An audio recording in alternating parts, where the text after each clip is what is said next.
Dando continuidade à análise das riquezas naturais, reflitamos sobre aquelas que pertencem ao reino mineral. As riquezas do reino mineral: escassez ou suficiência?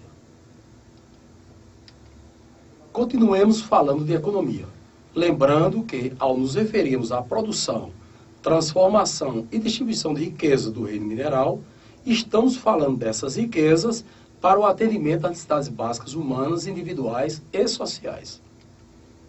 Dentre as riquezas do reino mineral, sem dúvida, é do ar e da água que o ser humano mais necessita.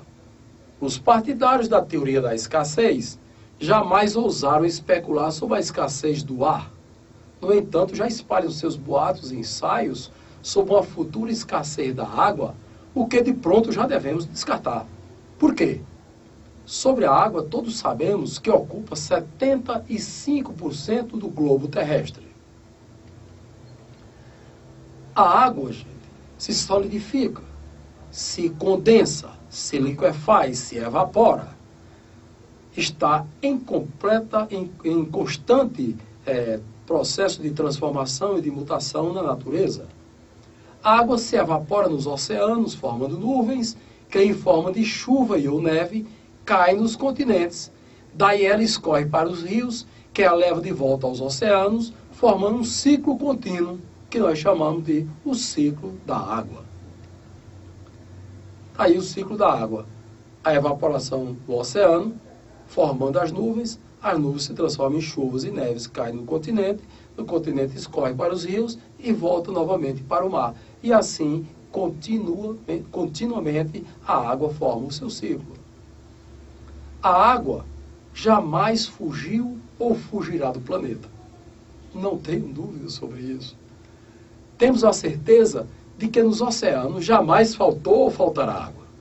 Nos continentes, no entanto, temos notícia de que em algumas regiões ocorrem as inundações, que é o excedente d'água, enquanto noutras as secas, que é a escassez d'água.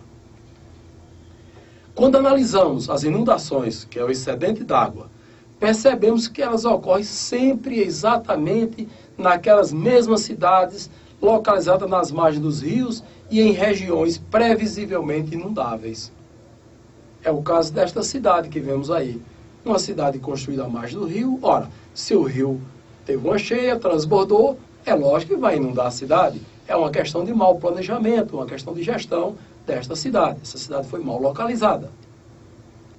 Do mesmo modo, ao analisarmos as secas, que é a escassez d'água, notamos que elas sempre ocorrem naquelas regiões onde as obras necessárias não foram realizadas, quais sejam barragens, perenização de rios, interligações de bacias hidrográficas, abastecimento, irrigação, etc., visando evitar essas catástrofes que nós sabemos que é perfeitamente possível e existem recursos para isso.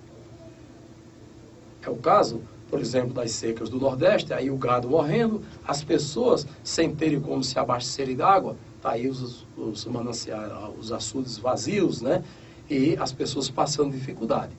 Isso, tá certo, é uma realidade que nós convivemos. Eu sou do Nordeste, eu sei o que é isso. Num planeta cuja superfície é 75% ocupada por tão importante riqueza, não paira dúvida, a água existe em abundância. E se em vez da suficiência temos inundações, ou seja, excedente d'água nas regiões, e as catástrofes das secas, que é a escassez d'água, noutras, certamente estamos diante de sérios problemas de gestão. O que dizer sobre os minérios? Por exemplo, as terras raras e as jazidas de terras raras, o nosso nióbio e as jazidas de nióbio. Existe escassez ou suficiência? O nosso manganês, nossas jazidas de manganês, o nosso chumbo e as nossas jazidas de chumbo. Escassez ou suficiência? Ouro e prata e as suas respectivas jazidas. Conhecemos todas? Escassez ou suficiência? Cobre, gipsita, jazida de cobre, jazida de gipsita. Conhecemos todos? todos os seus potenciais, escassez ou suficiência.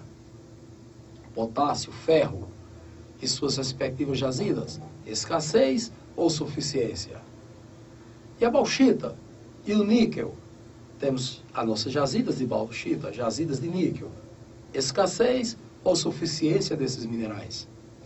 O urânio, o zinco e as suas jazidas, conhecemos todas, escassez ou suficiência.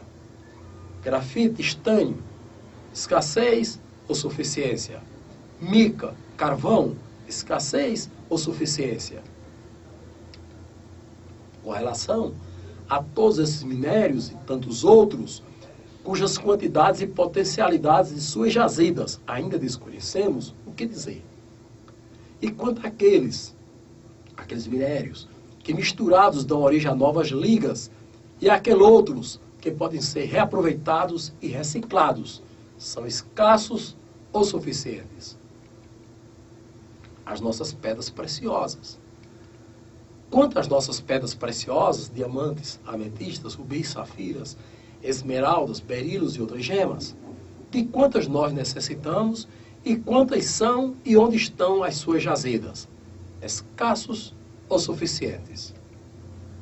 Com relação aos insumos utilizáveis na construção civil, como argila, areia, seixos, granito, cal, etc., cujas quantidades e potencialidades de suas jazidas, a exemplo do que ocorre com as demais riquezas do reino mineral, também as desconhecemos.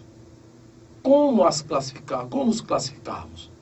Escassos ou suficientes? Seria insensato falarmos de escassez sem conhecermos a priori todas as jazidas, as suas respectivas potencialidades, bem como, principalmente, quais as nossas necessidades de consumo de cada um desses bens.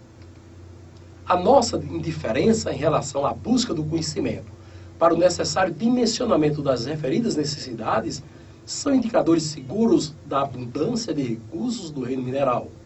A escassez, portanto, não passa de especulação.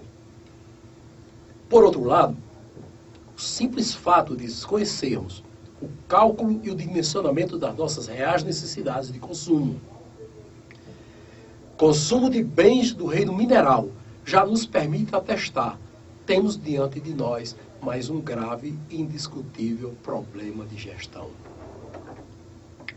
Siga assistindo os vídeos na ordem numérica, conforme orientamos.